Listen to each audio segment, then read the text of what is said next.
Welcome everyone to Neverwinter on PC. My name is Reiner and today we're going to take a first look at the upcoming MOD14 changes on the preview server, so-called Ravenloft. If you enjoyed this video, please leave a like, and if you would like to see more informational videos about Neverwinter, hit the subscribe button. So as I said, the MOD14 changes will bring a new campaign, Ravenloft, with a new area called Barovia. I'm now in Barovia. There are new hunts, which are quite a bit different from the hunts in Chult. There's all new gear, weapons, gear and artifacts, artifact equipment, and there's also a new dungeon. I will be covering the Ravenloft campaign with all its details in another video because there's quite a bit of content as always with the new module. Today I will be talking not that much about Barovia but about the other changes that are coming up with this mod, which are quite interesting. One of the changes that is coming up is that it's about Astral diamonds. Before, and in my last video I actually mentioned that, you could refine 36,000 rough AD per character. This has changed. Now you can refine 100,000. The thing is, this 100,000 now is per account. So if you have up to 3 characters, not much changes other than you don't have to pass around salvage anymore. But if you have many more characters and you're very active and you generate a lot of rough AD every day, this will hurt a bit and you will have to find different ways of getting Astral diamonds. There's one thing that makes me wonder, and that is about the automatic refining of AD each day. I guess it picks the first character that you log in and then refines it on that character, but I'm not sure. So if you have 30,000 on character A and 70,000 on character B, I guess it will refine it all, and maybe in the order of how you log in. That would be my idea on that. But yeah, that's one thing that's a bit odd. I do wish that they would make some way of transferring AD via the shared bank, but yeah, that's not in at the moment. Another thing affecting people with many characters, which I also mentioned yesterday, are the changes made to random queues. People were quite unhappy with the way things were before. I personally was relatively neutral, to be honest, because you could make quick AD by just doing the leveling dungeons. It's not a challenge, but it's quick AD. Right now, a bit similar to the AD refine limit, all AD bonuses from the random queues are once per account. So you can do these once on an account and then you will not get the daily bonus anymore. To compensate for that, the bonuses have been raised quite significantly. Also, the random queues, as you can see, are grouped differently. They are now grouped by difficulty rather than by type, which makes more sense. The lowest one that you can get is the leveling queue, the random leveling queue. You have to be level 12 and above, which is a bit odd because he is Master of the Hunt in here and Dread Legion, for which you, I think, need to be level 60 or even 70. Illusionist Gambit is also in here, the Master version. But yeah, this is the basic one, which gives you 8,000 rough AD, before AD boost, of course. The Illusionist Gambit is a bit of a tricky one in here. I think it's the worst thing to get. All the other ones are relatively quick. I think you can do everything within 5 minutes. Maybe 10 sometimes. But Illusionist Gambit, of course, can take a little bit longer. The advantage is you only have to do it once if you want to get this daily bonus. The second queue in the intermediate queue grants 12,000 rough AD before the AD boost. This queue basically contains everything else up until Castle Never, plus the Merchant Prince Folly. So these are all the queues before Castle Never. And Epic Demogorgon is not in here, just a normal version. For some reason, I don't know why that's the case. So the third queue is the queue with the Master Demogorgon, the Svalbard Trial, Fanbreak Island, Spellplay Caverns, Cradle of the Death God and Tomb of the Nine Gods are also in here. This advanced queue gives you 15,000 rough AD. So Cradle of the Death God and Tomb of the Nine Gods are not in the highest queue anymore, which is quite interesting. The expert queue only has the new Castle Ravenloft dungeon. What I think is interesting is that Cryptix states that the estimated playtime is about 30 minutes.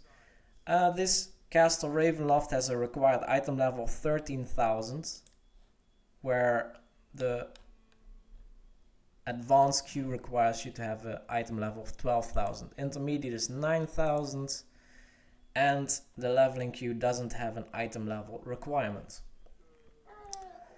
One more thing, and maybe you've already seen it, but Seals of the Brave are now very accessible. Even minor heroic encounters in the Barovia area give 20 Seals of the Brave now. 20 if I'm not mistaken. Which is a bit ridiculous, to be honest, because they only take about 5 minutes.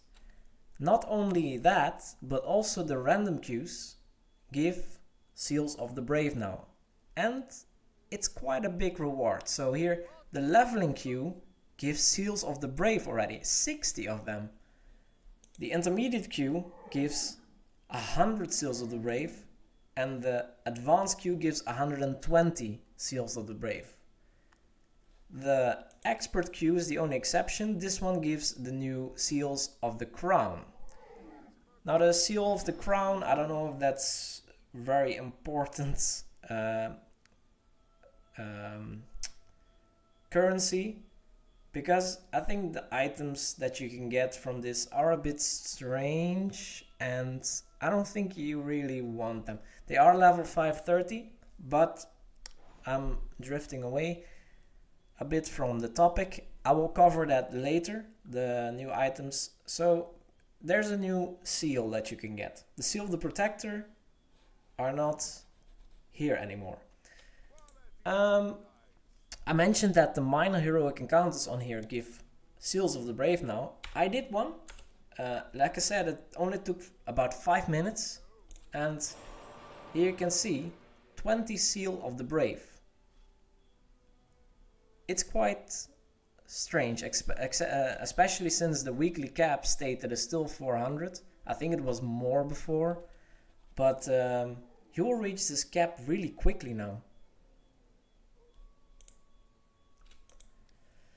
The next change that I would like to mention is Need and Greet rolling. It has been updated quite a bit. Most rolls will be performed automatically now. So you will not get a pop-up where you have to press 1, 2 or 3 to select Need, Greet or Pass, but they will be selected automatically. If you can need an item, you will need it. Otherwise, you will greet it. Only bind on pickup loot, rare or higher, will still have the old pop-up. Unless you make it so that you pass upon bind on pickup items. So if you put this to, for example, Epic, you will pass upon everything bind on pickup below epic. So you will receive even less pop-ups if you do this. It does mean that you miss out on all the rare items, of course. I will set it to rare, uncommon, and common items. I don't think there are many roles for that anyway, maybe uncommon a couple. But this is a good change because they were very annoying. And it should help quite a bit in dungeons to not get these pop-ups anymore, which are in the middle of the screen. The next change in mod 14, which could be very good. We still have to see how this pans out, but it's item scaling. Item scaling used to be pretty bad. Downscaling barely made you weaker, and upscaling barely made you stronger. So if you're running a leveling dungeon on your level 70 character, it was just running through the dungeon. It didn't make much sense. In mod 14, Cryptic is trying to improve upon this. This should mean that leveling dungeons might become slightly more difficult. Although you don't need to run leveling dungeons that often anymore anyway, because you only get this bonus once. I don't know if there's a bonus, a repeat bonus. I did not read anything about that. But maybe that would be the only reason to do that. But if the repeat bonus, for example, is 20 seals, probably doing minor heroics in this area is a quicker way of getting your seals.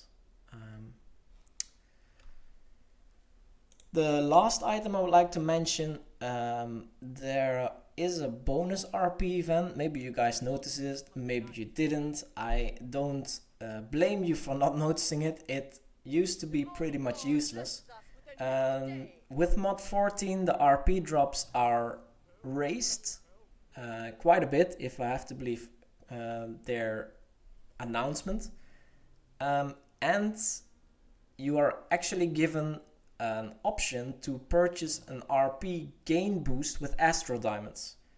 Not only will that give you a boost, but there's also a way to earn a couple of preservation wards. It's, I think, 5 in total that you can earn. It's nothing amazing.